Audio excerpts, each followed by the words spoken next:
दोस्तों इसरार खान बलोच का मोहतरम बरिया सलाम।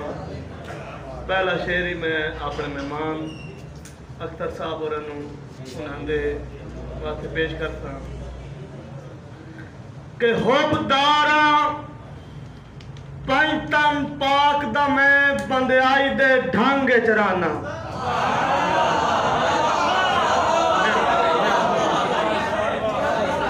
होबदारा पंचतन पाक दा मैं बंदियाई दे ढंग चराना। ऐ सजना दी पारू हर वेले मैं नेक उमंग जराना।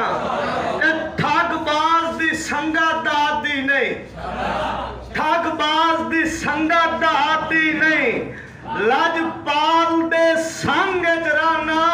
ए जिथे रीत तोड़ निभावन दी इसरार में जंग जराना।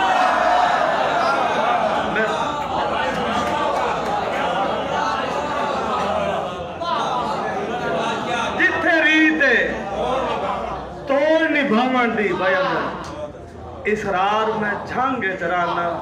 और एक शेर में अपने लूटे फिरा सरदार मुख्तार खान बलोच के जेडे कर पिया जुल्म गरीबा ते मजबूरा सह नहीं बनना।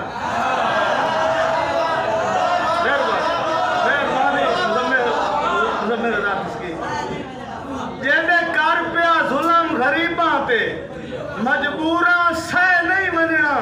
ए जिदू दस पई तेरे आवन दी उससे रात बह नहीं बनना। जिदू दस पई तेरे आवन दी उससे रात बह नहीं बनना। ते केड़ा करना शर्म शरीका दा, केड़ा करना शर्म शरीका दा, तेरे कदमी ढह नहीं बनना। केड़ा करना शर्म शरीका दा, तेरे कदमी ढह नहीं वजना। इसरार में खाटी नाप ले सा तेरी कावेड़ लह नहीं वजना।